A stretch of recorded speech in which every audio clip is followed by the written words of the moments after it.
Good morning प्यारे विद्यार्थी जी। तो आप लोग कैसे हो? मैं आशा करता हूँ कि आप लोग बढ़िया होंगे, स्वस्थ होंगे, मस्त होंगे और अपनी पढ़ाई को बहुत अच्छे तरीके से कर रहे होंगे। हम आज लोग पढ़ने वाले हैं क्लास 10th का मैथ पहला चैप्टर, जिसका नाम है वास्तविक संख्या, जिसे इंग्लिश में कहा जाता है रियल नंबर। इस क्लास में हम लोग वास्तविक संख्या के अंदर जितने भी प्रमेय हैं उसको हम लोग इस क्लास में पढ़ेंगे। अगर आप वास्तविक संख्या के अंदर जितने भी प्रमेय है उसको आप पढ़ लेते हैं अच्छे तरीके से, तो आपका प्रश्नावली 1.1 से लेकर 1.4 तक आपको बनाने में कोई परेशानी नहीं होगी। अगर आप प्रमेय 1.1 को पढ़ लेते हैं तो आपका प्रश्नावली 1.1 बन जाएगा। अगर आप प्रमेय 1.2 को पढ़ लेते हैं तो आपका प्रश्नावली 1.2 बन जाएगा। अगर आप प्रमेय 1.3 को पढ़ लेते हैं तो आपका प्रश्नावली 1.3 बन जाएगा। अगर आप प्रमेय 1.4 को पढ़ लेते हैं तो आपका प्रश्नावली 1.4 बन जाएगा। ठीक है, तो चलिए हम लोग इसी के साथ हम लोग क्लास को शुरू करते हैं। तो हम लोग पढ़ते हैं प्रमेय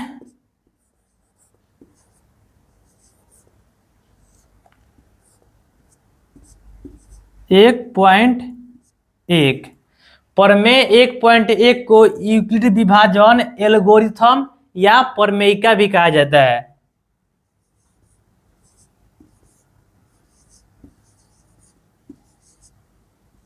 यूक्लिड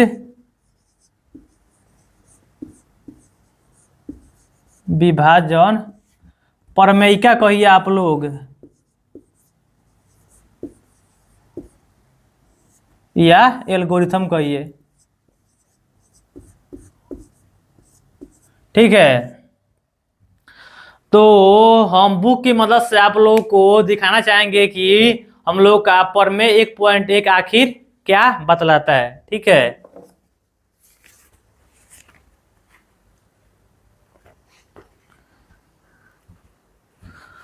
तो देखिए यहाँ पर प्रमेय 1.1 को हम लोग यूक्लिड विभाजन प्रमेयिका या एल्गोरिथम के नाम से भी जानते हैं। यह हम लोग को बताता है दो धनात्मक पूर्णांक ए और बी दिए रहने पर ऐसी दो अद्वितीय पूर्ण संख्याएं क्यू और आर विद्यमान है कि ए बराबर होता है बी क्यू प्लस आर, जहां पर जो होता है आर का मान जो होता है कभी 0 के बराबर आएगा, कभी आर का मान होगा 0 से 12 होगा, और आर का मान क्या हो जाएगा 20 से छोटा है। तो आइए हम इसको समझते हैं।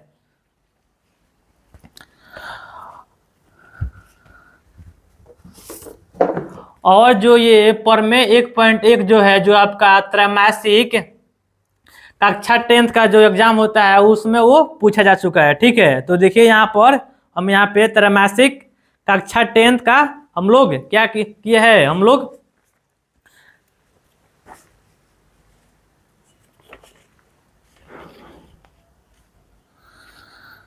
तो ये जो प्रमेय 1.1 है वो आपके त्रैमासिक यानी क्वार्टरली एग्जाम में पूछा जा चुका है। तो आज का हम इसका क्वेश्चन लाए हैं तो इसको हम लोग आप लोगों को दिखाते हैं। तो देखिए यहाँ पर पूछा है, पहला ही क्वेश्चन पूछा है, किन्हीं दो धनात्मक पूर्णांक ए और बी के लिए अद्वितीय पूर्ण संख्या है क्यू और आर, जिससे कि ए बराबर बी क्यू प्लस आर, जहाँ क्या होता है, जहाँ होता है आर का मान 0 के बराबर होगा या आर का मान 0 से क्या होगा 12 होगा, और आर का मान हमेशा जो होता है बी से क्या होता है छोटा होता है। ठीक है, तो हम लोग प्रमेय 1.1 को समझते हैं।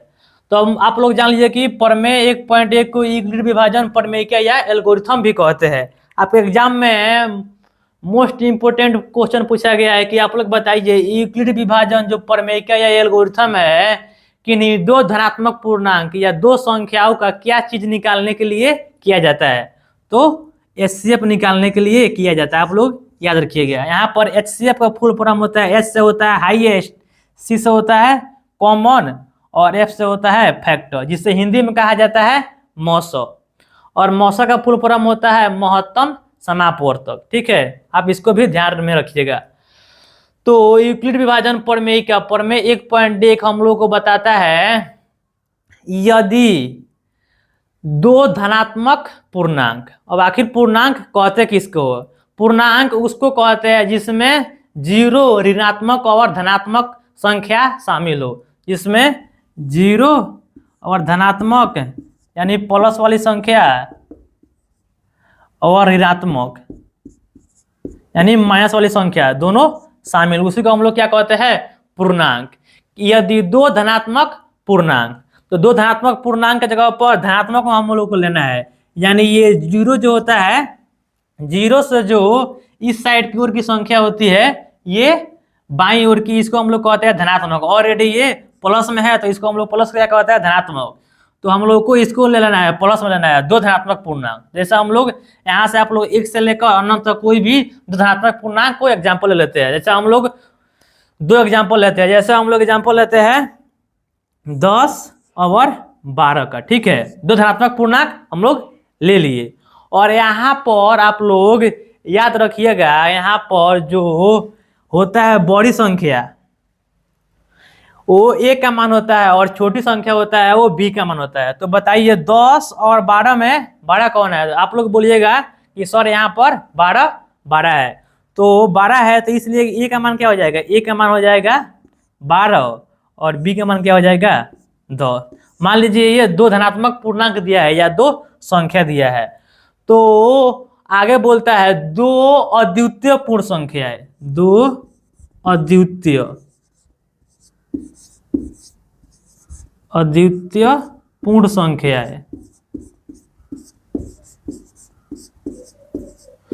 Q और R, यानी पूर्ण संख्या उसे कहते हैं जो कहाँ शुरू होता है? पूर्ण संख्या उसे कहते हैं जो जीरो शुरू होता है। 0 1 2 3 डॉट डॉट डॉट, संख्या का अंत नहीं होता है अनंत तक। यानी ये Q का मान भी 0 हो जाएगा और R का मान भी 0 हो जाएगा। मतलब कैसा होगा? ये अद्वितीय रूप से होगा। अद्वितीय उसे कहा जाता है जिसका कोई दूसरा मान नहीं होता है। उसी को हम लोग क्या कहते हैं? अमतलब कोई, द्वितीय मतलब दूसरा, जिसका कोई दूसरा मान नहीं होता है उसको अद्वितीय कहा जाता है, ठीक है। दिए रहने पर क्या होता है? ए बराबर होता है बी क्यू प्लस में आर, जहां पर जो होता है आर का मान कभी क्या आएगा? 0 के बराबर आएगा, या आर का मान जो है 0 से बड़ा आएगा। और जो ये आर का जो मान होता है क्या होता है? वो क्या हो जाएगा? बी से छोटा हो जाएगा। जिधर गणित में हम लोग छोटी संख्या हो या बड़ी संख्या हो उसको हम लोग दर्शाने के लिए क्या करते हैं? जिधर हम लोग बड़ा होता है उधर हम लोग क्या करते हैं? मुंह खोल देते हैं। तो यहाँ पर आर का मान जो होता है ये 0 से क्या हो जाएगा? बड़ा हो जाएगा। ये मुंह खुला है, आर का मान 0 से बड़ा हो जाएगा और 0 क्या हो जाएगा? छोटा हो जाएगा। जैसे हम लोग एक उदाहरण लेकर समझते हैं। जैसे यहाँ पर दिया हो 12 और 14, इसको बोले आप लोगों को गणित में दर्शाइए कौन सा छोटा है और कौन सा बड़ा है। तो आप लोग क्या लिखिएगा? यहाँ 12 है तो 12 लिखिए, और जिधर भी संख्या बड़ी होती है उधर आप लोग मुंह खोल दीजिए। तो हम लोग इधर मुंह खोल दिए, जैसा चिड़ै का जो चोंच होता है ना वैसे ही इधर 12 होगा उस हम लोग क्या उसको हम मुंह खोलेंगे। तो यहाँ पर इसको ऐसे हम पढ़ेंगे 12 क्या है? 12 है छोटा और 14 क्या है? 12। यानी 12 का मान 14 से क्या है? 14 से क्या है? मुंह बंद है तो छोटा है, ऐसा बोल सकते हैं। 14 का मान क्या है? 14 का मान जिधर मुंह खुला है 14 का मान 12 से क्या है? 12 से बड़ा है, ठीक है। तो हम लोग एक एग्जाम्पल का मदद से इसको समझते हैं, ठीक है।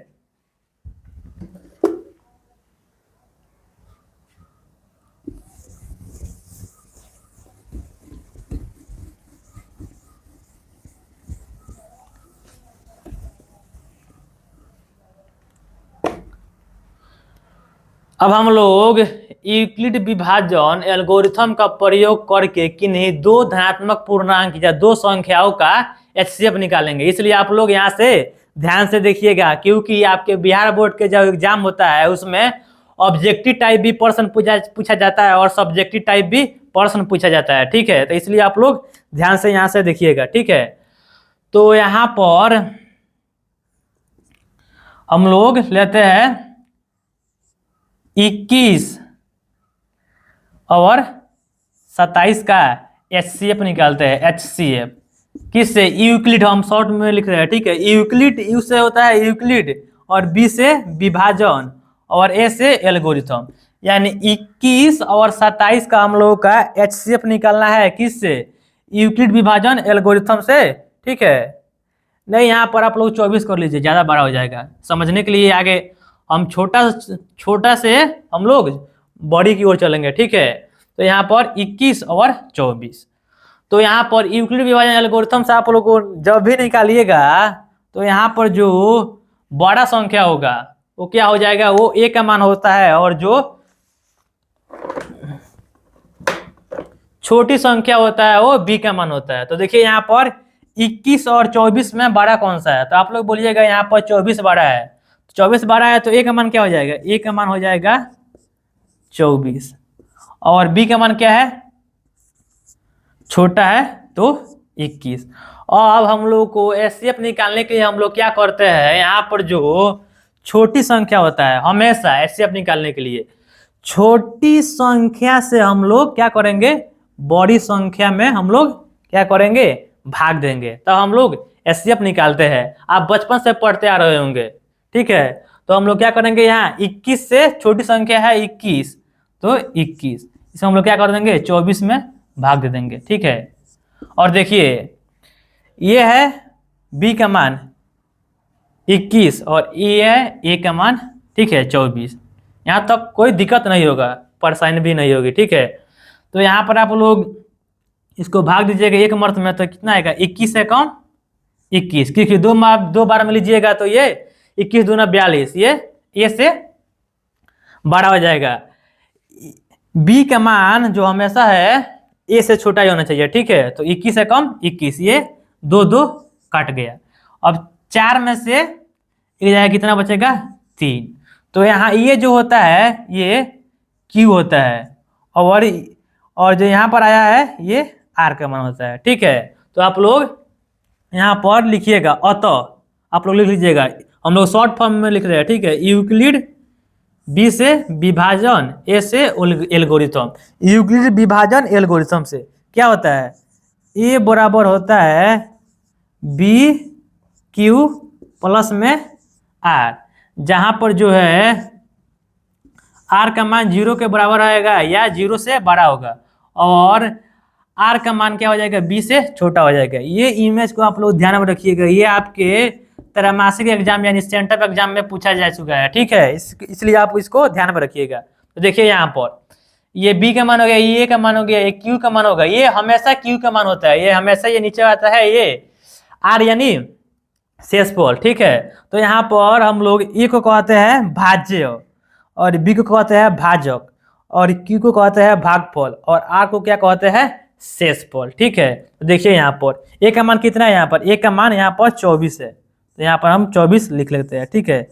उसके बाद बराबर है तो बराबर, उसके बाद बी की जगह पर कितना है? अब देखिए बी की जगह पर यहाँ पर 21 है, तो हम लोग 21 लिख दिए।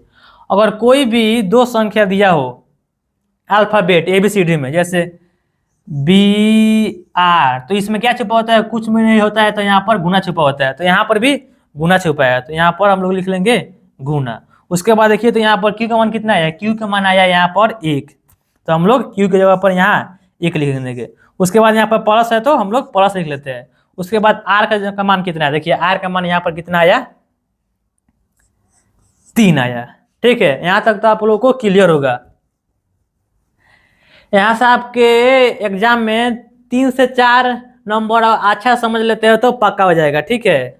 तो यहाँ पर जो आर का मान आता है, यहाँ पर हम लोग क्या करेंगे? यहाँ पर हम लोग भाग का चिन्ह देंगे, हमेशा यही करेंगे।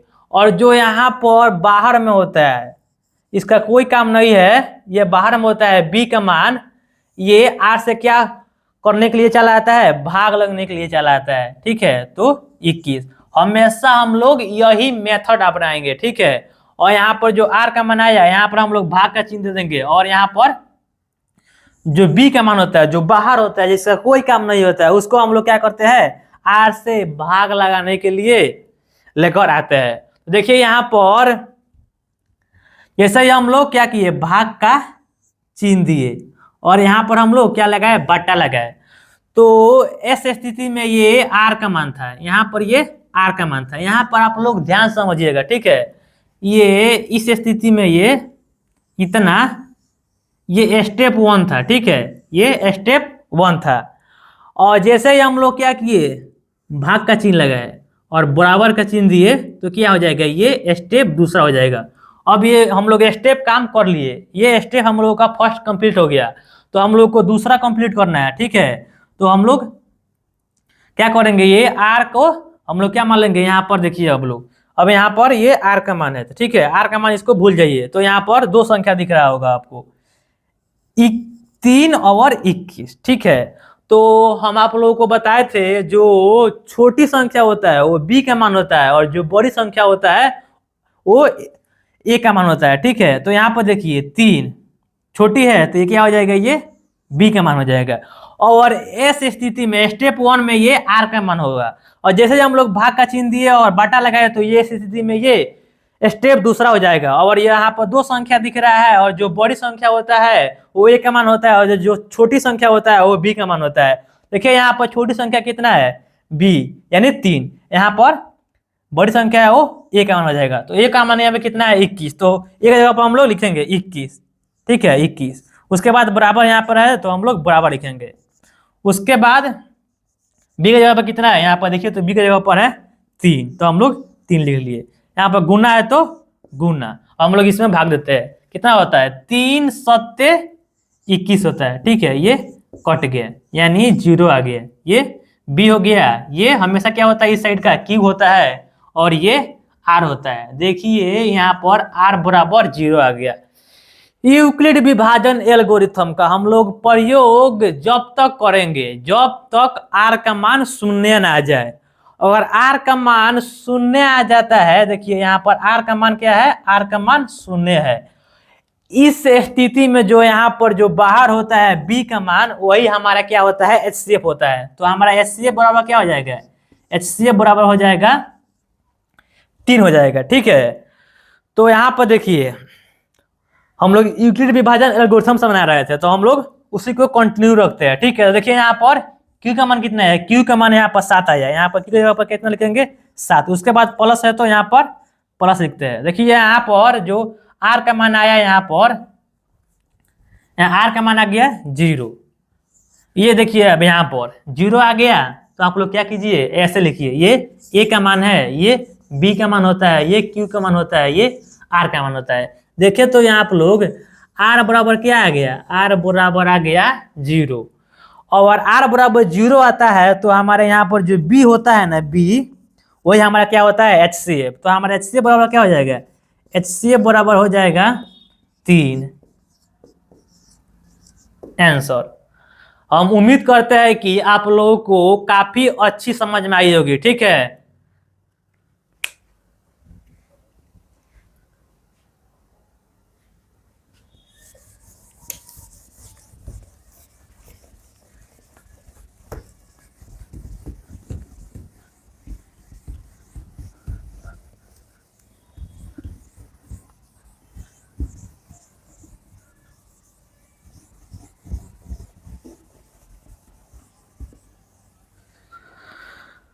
अब हम लोग प्रमेय 1.2 को देखते हैं।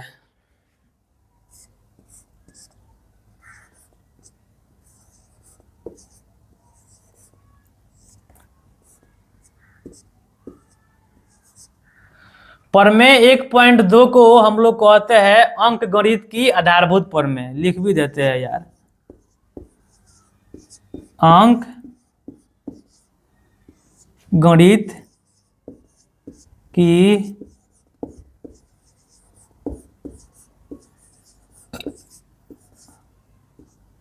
आधारभूत प्रमेय।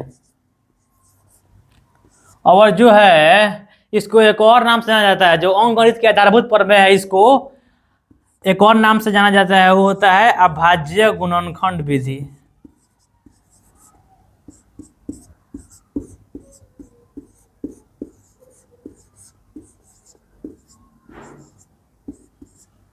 विधि। ठीक है, ये भी आगे एग्जाम पूछ सकता है कि बताइए अभाज्य गुणनखंड विधि जो होता है उसका प्रयोग हम लोग क्या चीज निकालने के लिए करते हैं, तो HCF और LCM। ठीक है, और यहाँ पर HCF का फुल फॉर्म होता है जो पिछली क्लास में बताए थे, पीछे भी बताए थे, ये HCF मतलब होता है हाईएस्ट कॉमन फैक्टर, और यहाँ पर LCM का मतलब होता है लीस्ट कॉमन फैक्टर। HCF का हिंदी होता है मौस, जिसे महत्तम समापवर्तक भी कहते हैं, और LCM का हिंदी अर्थ होता है लॉस, जिसे लघुत्तम समापवर्तक भी कहते हैं, लीस्ट कॉमन मल्टीपल। ठीक है, इसको भी ध्यान में रखिएगा आप लोग। पीछे जो पढ़ा है पर में 1.1, अब आप लोग प्रश्नावली 1.1 बनाइएगा तो आप लोगों को कोई भी परेशानी नहीं होगा। ठीक है, तो हम लोग देखते हैं कि आखिर पर में 1.2 हम लोगों को क्या बतलाता है। ठीक है, तो आप लोग यहां से ध्यान से देखिएगा, पर में 1.2 को अंक गणित की आधारभूत प्रमेय कहते हैं, और इसको अभाज्य गुणनखंड विधि भी कहा जाता है, और इसका प्रयोग हम लोग दो संख्याओं का HCF और LCM निकालने के लिए करते हैं। ये हम लोग को बताता है प्रत्येक भाज्य संख्या को अभाज्य संख्याओं के एक गुणनफल के रूप में व्यक्त यानी गुणनखंडित किया जा सकता है, तथा यह गुणनखंडन अभाज्य गुणनखंडों के आने वाले क्रम के बिना अद्वितीय होता है। ठीक है, तो हम इसको समझते हैं। प्रमेय 1.2 हम लोग को बताता है कोई भी हमारा भाज्य संख्या है, भाज्य संख्या उसको कहते हैं कोई भी संख्या हो जो एक और खुद से भाग लगता है यानी कटता ही है, उसके बाद वो किसी और संख्या से भी कट जाता है, उसी को हम लोग क्या कहते हैं, भाज्य संख्या। प्रत्येक भाज्य संख्या को हम लोग अभाज्य संख्या के एक गुणनखंड के रूप में क्या कर सकते हैं, व्यक्त कर सकते हैं। और भाज्य संख्या उसको कहा जाता है जो एक और स्वयं से कटता है। आप लोग जो प्रमेय 1.2 हम पढ़ा रहे हैं, तो आप लोग बुक निकाल कर देखते रहिएगा कि आपको अच्छे से समझ में आया। ठीक है, तो हम लोग एक भाज्य संख्या को एग्जांपल लेते हैं, जैसे हम लोग भाज्य संख्या के यहाँ पर लेते हैं 26। यहाँ से आप लोग ध्यान से देखिए, भाज्य संख्या वैसी संख्या जो एक और स्वयं के अलावा किसी और संख्या से भी कट जाता है। कटने का मतलब होता है भाग लग जाता है। कोई भी संख्या जो पिछली क्लास में हम बताया है, जिसमें हम लोग संपूर्ण संख्याओं को अच्छे पूर्वक पढ़ाया है, उसको आप लोग जाकर उस क्लास को जरूर देखिएगा। ठीक है, कोई भी संख्या जो है एक और जो संख्या दिया है 26 यानी उससे वो कटता ही है यानी भाग लगता ही है। उसके बाद जो देखिएगा यहाँ पर ये 2 से भी क्या कट जाएगा, कटने का मतलब होता है भाग लग जाएगा। जैसे ये 3 संख्या से काटा तो हमारा क्या हो जाएगा, 26 हो जाएगा एक हमारा भाज्य संख्या। तो इसको अभाज्य संख्या के रूप में व्यक्त करने के लिए हम लोग क्या करेंगे, ये 26 का हम लोग LCM निकालेंगे। 26 का आप लोग LCM निकालिएगा तो क्या होगा, ये 2 से कटेगा। हम लोग जब भी LCM को बनाते हैं तो हम लोग क्या करते हैं, सबसे छोटी पहाड़े के संख्या से काटते हैं, उसके बाद 12, उसके बाद 12, 12, 12 ऐसे बनाते हैं। ठीक है, जैसे यहाँ पर हम लोग सबसे छोटी संख्या से काटेंगे, जैसे हम लोग 2 से काटेंगे तो यहाँ पर कितना बाद में कटेगा, 13 दूनी कितना होता है, 26 होता है। ठीक है, अब देखिए इसके बाद ये नहीं कटेगा, जैसे यहाँ पर 26 को हम लोग क्या लिख सकते हैं, 2 गुना 13। अब देखिए यहाँ पर जो 26 जो है हमारा ये भाज्य संख्या है, भाज्य संख्या है, और 2 गुना 13 लिख रहा है ये अभाज्य संख्या है।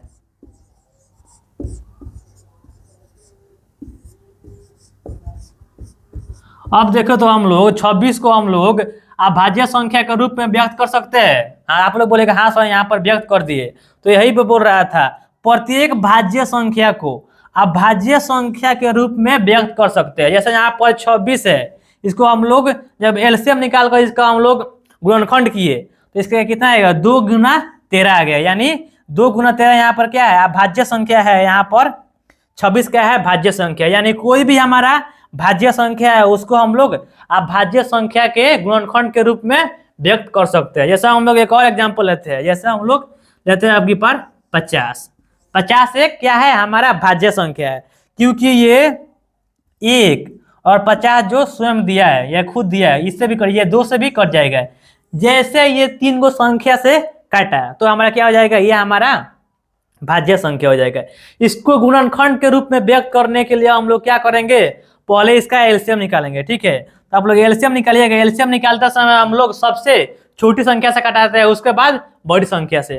तो देखिएगा यहाँ पर ये 2 से कट रहा है। ठीक है, ये 2 से कटाइएगा। अगर आपको काटना नहीं आता होगा तो हम इससे पिछली क्लास में सम संख्या और विषम संख्या आप लोगों को पढ़ाया है, उसमें हम लोग किसी भी संख्या को कैसे काटते हैं वो हम बहुत विस्तृत तरीके से बताया आप लोगों को। ठीक है, उसको आप लोग जरूर देखिएगा। ठीक है, अब काटिएगा 2 से तो कितना होता है, 25 दूना होता है 50 होता है। अब इसको आप लोग देखिएगा 25 ये किससे कटेगा, अब ये 5 से कटेगा, 5 25। तो देखिए हम लोग 50 को क्या लिख सकते हैं, यहाँ पर 50 को हम लोग लिखते हैं, 50 को हम लोग लिख सकते हैं 2, इसको मिटाइए, 2 गुना कितना या नीचे कितना था, 5 गुना 5 था, यानी 50 25, 50 25 25 दूना 50। देखिए यहाँ पर 50 जो है हमारा यहाँ पर क्या है, भाज्य संख्या है, और 2 गुना 5 गुना 5 हमारा क्या है, अभाज्य संख्या। यही हम लोग को प्रमेय 1.2 बताता है कि प्रत्येक भाज्य संख्या को एक अभाज्य संख्या के रूप में व्यक्त कर दिए।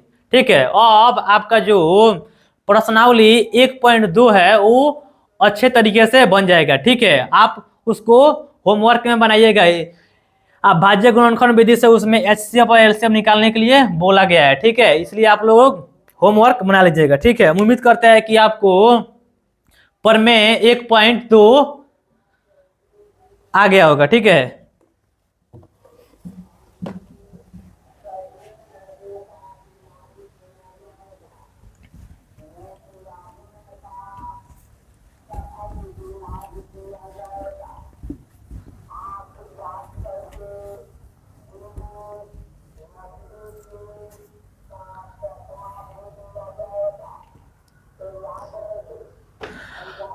प्रमेय 1.3 हम लोगों को आखिर क्या बताता है। ठीक है,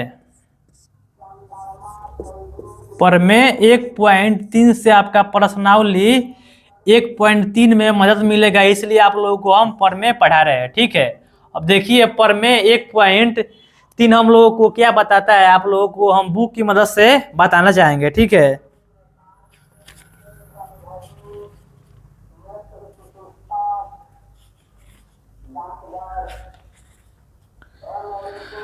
प्रमेय 1.3 हम लोग को बताता है कि मान लीजिए P एक अभाज्य संख्या है, यदि जो है P a स्क्वायर को विभाजित मतलब होता है काटता है, तो P भी क्या करेगा, एक को भी विभाजित करेगा, जहां a जो है धनात्मक पूर्णांक है। तो चलिए हम इसको हम अच्छे तरीके से समझते हैं, क्योंकि ये इससे आप लोगों का प्रश्नावली 1.3 में इसका हम लोग हेल्प करके सिद्ध करेंगे कि कोई भी संख्या अपरिमेय संख्या कैसे है। ठीक है, तो प्रमेय 1.3 हम लोगों को बताता है, मान लीजिए P एक अभाज्य संख्या है। आखिर अभाज्य संख्या आखिर किसको कहते हैं। ठीक है, वैसी संख्या जो एक और खुद से ही कटता है उसी को हम लोग क्या कहते हैं, अभाज्य संख्या। जैसे P के जगह पर आप लोग मान लीजिए, थोड़ा बगल में हाला चल रहा है इसलिए थोड़ा समय के लिए हम रुक जाते हैं।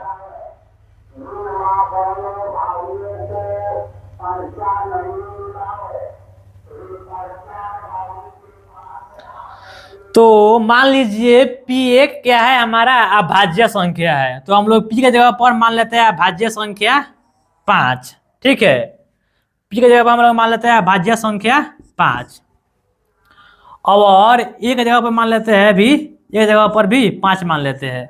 यदि एक यहाँ है, A यहाँ पर है धनात्मक पूर्णांक। ठीक है, यदि जो यहाँ पर है P, यहाँ पर आगे बताता है कि P ए स्क्वायर को विभाजित करता है यानी काटता है, तो पी क्या करेगा, ए को भी विभाजित करेगा। आखिर कैसे? जैसे यहाँ पर मान लीजिए हम लोग पी की जगह पर हम लोग 5 लिए है, इसका हम लोग स्क्वायर करेंगे और नीचे, अरे यार यहाँ पर नहीं, ठीक है ठीक है। और ये क्या करता है, एक जगह में 5 लिए है, अगर हम 5 जो होता है यहाँ पर एक जगह पर हम लोग कितना लिए है, एक जगह पर 5 लिए है, पी की जगह पर 5 लिए है। यदि पी ए स्क्वायर को विभाजित करता है तो पी भी क्या करेगा, ए को भी विभाजित करेगा। ठीक है, तो आखिर कैसे? ठीक है, अगर यहाँ आप लोग कितना होता है 5 का स्क्वायर, 5 25 और ये 5 5 25 यानी ये इससे विभाजित कर दिए, काट दिया। ठीक है, और स्क्वायर यानी पी ए स्क्वायर को विभाजित करता है, और स्क्वायर हम हटा लेंगे तब भी ये क्या करेगा, विभाजित करेगा। ये काटिएगा तो ये कट जाएगा एक। ठीक है, यानी आप स्क्वायर हटाइए या स्क्वायर रखिए, यदि कोई भी हमारा पी अभाज्य संख्या है और पी ए स्क्वायर को विभाजित करता है तो पी ए को भी विभाजित करेगा। ठीक है, पर में 1.3 हम लोगों को यही बताता है। ऐसा हम लोग एक और एग्जांपल लेते हैं, इसमें आप लोग को और बेहतर तरीके से समझ में आएगा। जैसे हम लोग लेते हैं पी की जगह पर हम लोग लेते हैं एक अभाज्य संख्या 13। ठीक है, और एक जगह पर लेते हैं हम लोग 13। ठीक है, अगर पी 13 पी यानी 13 ए स्क्वायर यानी 13 का स्क्वायर, ठीक है, और बट्टे में 13, अगर स्क्वायर हटा लेना पर देखिए ये 13 का स्क्वायर होता है 169, ये 13 कितना मात्रा में कटेगा 13, यानी पी ए स्क्वायर को विभाजित करता है, यानी 13 का स्क्वायर ये कितना होता है 169, ये 13 मात्रा में ही कटेगा। यदि पी देखिए ए स्क्वायर को विभाजित कर दिया तो यहाँ पर जो है पी जो होता है ए को भी स्क्वायर हटा लेने पर भी ए को भी ये क्या करेगा, विभाजित करेगा। ये एक मात्रा में कट गया। इसका हम लोग मदद करके प्रश्नावली 1.3 हम लोग पढ़ेंगे। ठीक है, अब हम लोग प्रश्नावली 1.4 देखते हैं, जो आपके बुक में प्रश्नावली 1.5 और 1.6 में दिया है। ठीक है, हम लोग दोनों को 1.4 में है, यहाँ पर हम लोग क्या करते हैं, कवर कर लेते हैं। ठीक है,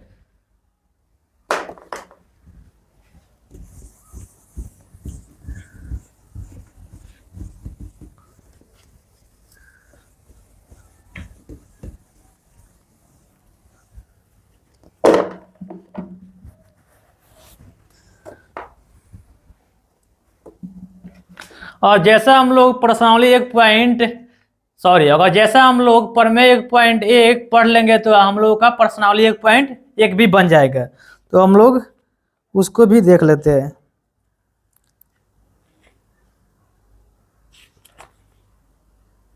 सॉरी, जो आपके बुक में है, जो यहाँ पर प्रमेय 1.6 और 1.7 में दिया है, ये दोनों प्रमेय 1.6 और 1.7 को हम लोग प्रमेय 1.4 में ही कवर कर लेते हैं। ठीक है, तो यहाँ पर देखिए आप लोगों को प्रमेय 1.6 क्या कहता है। ठीक है, तो यहाँ पर कहता है मान लीजिए x बराबर p बटा q एक परिमेय संख्या है, अगर q का मान 2 के पावर n गुना 5 के पावर m के रूप का है, जहां n और m ऋणात्मक पूर्णांक है, यानी n और m क्या हो जाएगा, ऋणात्मक भी हो जाएगा। ठीक है, तो अब x का दशमलव प्रसार शांत होता है। ठीक है, और यहाँ पर जो प्रमेय 1.7 कहता है मान लीजिए x बराबर p बटा q एक क्या है, परिमेय संख्या इस प्रकार है कि q का अभाज्य गुणनखंड 2 के पावर n गुना 5 के पावर m के रूप का नहीं है, जहां n और m क्या है, ऋणात्मक पूर्णांक। तब x का दशमलव प्रसार क्या होता है, अशांत आवर्ती होता है। ठीक है, इसको भी हम लोग समझते हैं।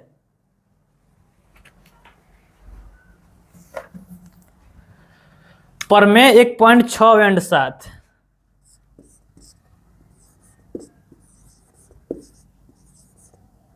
पर में 1.6 एंड 1.7। पहला हम 1.6 को देखते हैं।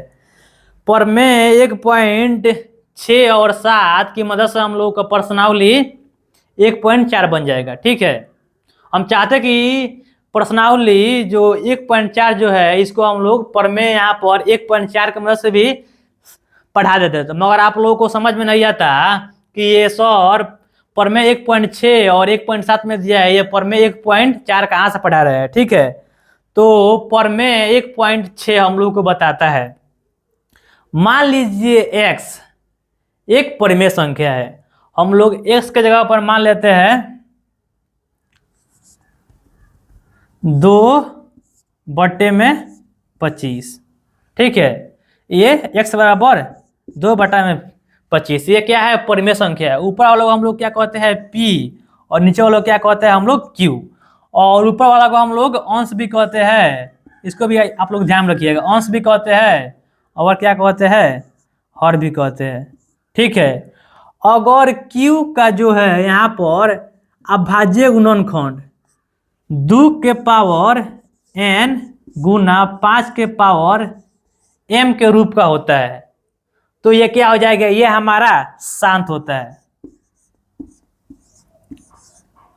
और पर में 1.7 बताता है कि अगर 2 के पावर n गुना 5 के पावर m का कोई भी संख्या अगर नहीं होता है परिमेय संख्या, तो क्या हो जाएगा? वो हमारा अशांत हो जाएगा। ऐसा हम लोग पहले इसको हम लोग देख लेते हैं। ठीक है, पहले इसको मिटाइए।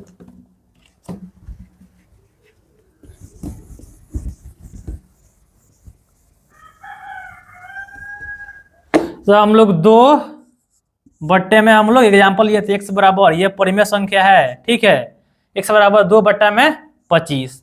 अब इसका हम लोग शांत है कि अशांत है, यहाँ से आपके बोर्ड एग्जाम में 1 से 2 नंबर का क्वेश्चन फिक्स है। हम ये कॉन्फर्म के साथ भी कह सकते हैं। ठीक है, तो यहाँ पर देखिए आप लोग, तो आप लोग क्या कीजिए, पहले ये नीचे जो होता है ना, ये P और Q का क्या कीजिए आप लोग? एलसीएम निकालिए। ये हर का आप लोग अंश कहते हैं, हर का क्या कीजिए आप लोग? एलसीएम निकालिए। जैसे इसका गुणनखंड कीजिए। अब गुणनखंड कैसे निकालते हैं? यानी एलसीएम करके। जब आप लोग निकालिएगा क्या हो जाएगा? ये 5×25। तो यहाँ पर देखिए कितना आया, यहाँ पर एक है और यहाँ पर एक है, तो यहाँ पर क्या हो जाएगा? 5 गुना 5। अब कितना, इसका पावर कितना हो जाएगा? यहाँ पर 1 और यहाँ पर 1 हो जाएगा, यानी 5 के पावर 1। जब गुना में कोई भी पावर होता है गुना में, तो क्या होता है? जुड़ जाता है। जैसे 1 के पावर n गुना 1 के पावर m, और यहाँ पर जो होता है यहाँ पर दोनों जुड़ जाता है, 1 के पावर m और गुना n। और यहाँ पर जो है गुना में है 5 के पावर 1, यहाँ पर है 5 के पावर 1 है, यानी 5 2 बार है, तो यहाँ पर 2 हो जाएगा। तो देखिए यहाँ पर 2/5 के स्क्वायर। ठीक है, अब और हम लोग कैसे लिख सकते हैं? 5 गुना 1 लिख सकते हैं, तो आप लोग बोलिएगा हाँ लिख सकते हैं। इसको हम लोग 2/5 के स्क्वायर और गुना में 2 के स्क्वायर, सॉरी 2 के पावर 0 लिख सकते हैं। आप लोग बोलिएगा कैसे लिख सकते हैं? आप लोग किसी भी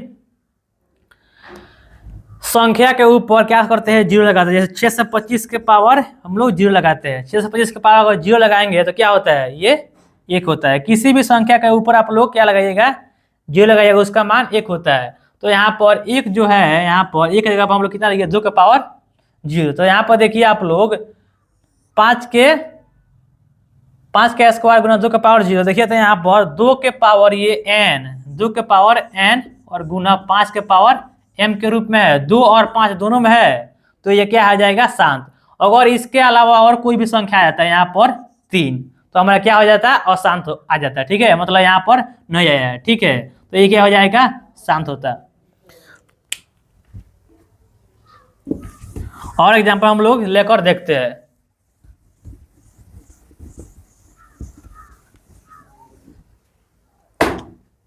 जैसे हम लोग लेते हैं 8/50। ये शांत है कि अशांत है? शांत या अशांत? ठीक है, शांत है कि अशांत है। इसको हम लोग कैसे निकालेंगे? जो ये ऊपर होता है ये P का मान होता है, ये नीचे होता है ये Q का मान होता है। और हम ऊपर वाला को अंश भी कहते हैं, नीचे वाला को हर भी कहते हैं। जो यहाँ पर Q का मान होता है इसका हम लोग क्या करेंगे? गुणनखंड निकालेंगे। और हम लोग गुणनखंड कैसे निकालते हैं? एलसीएम की सहायता से। ठीक है, तो यहाँ पर Q का मान है तो 50। आप लोग 50 का क्या कीजिए, आप लोग एलसीएम निकालिए। आप लोग एलसीएम निकालिएगा। हम लोग एलसीएम निकालते हैं तो हम लोग सबसे छोटी संख्या से कटाते हैं, उसके बाद हम लोग बड़ी संख्या से कटाते हैं। आप लोग बचपन से पढ़ते आ रहे होंगे। जब आप इसको 2 से कटाइएगा तो ये कितना मतलब कर जाएगा? 25 दूना होता है 50। अब देखिए यहाँ पर कितना से कटेगा? 5 25। तो यहाँ पर देखिए ये 2 एक बार है, तो यहाँ पर हम लोग क्या लिख सकते हैं? 50 को हम लोग लिख सकते हैं 2। यहाँ 1 लिखिए या न लिखिए। ठीक है, उसके बाद गुना। यहाँ पर कहो 5 है, 1 5 यहाँ है, 1 5 यहाँ है, तो यहाँ 5 कितना है? 2। देखिए यहाँ पर 8।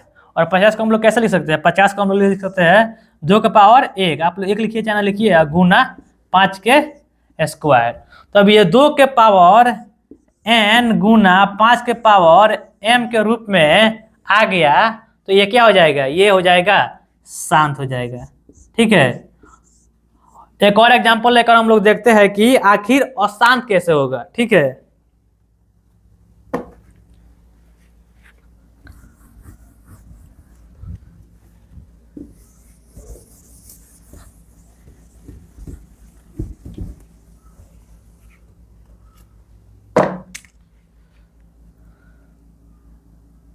तो हम लोग 12/30 को लेते हैं। ठीक है, तो आप शांत है कि अशांत है? तो ये ऊपर वाला होता है P और नीचे वाला होता है Q। तो आप लोग शांत है कि अशांत है, इसको निकालने के लिए आप लोग क्या कीजिएगा? ये Q का गुणनखंड निकालिएगा। गुणनखंड हम लोग कैसे निकालते हैं? एलसीएम की सहायता से। जब आप लोग एलसीएम की सहायता से निकालिएगा, ये 30 को आप लोग एलसीएम निकालिएगा तो छोटी संख्या से काटते हैं तो ये 2 से कटेगा। 2 से काटिएगा, ये कितना मदद करता है? 15 दूना होता है 30। उसके बाद ये कितना से कटेगा?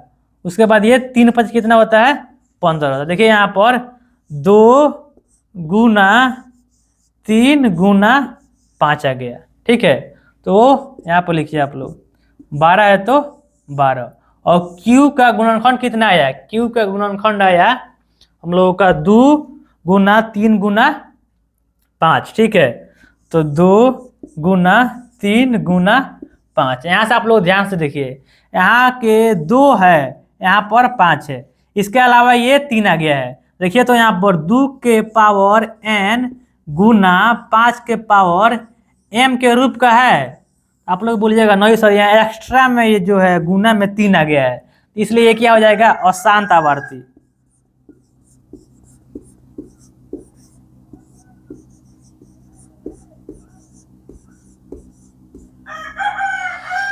हम उम्मीद करते हैं कि आप लोगों को यह क्लास अच्छे समझ में आया होगा और आप लोगों को यह क्लास से कुछ सीखने को मिला होगा।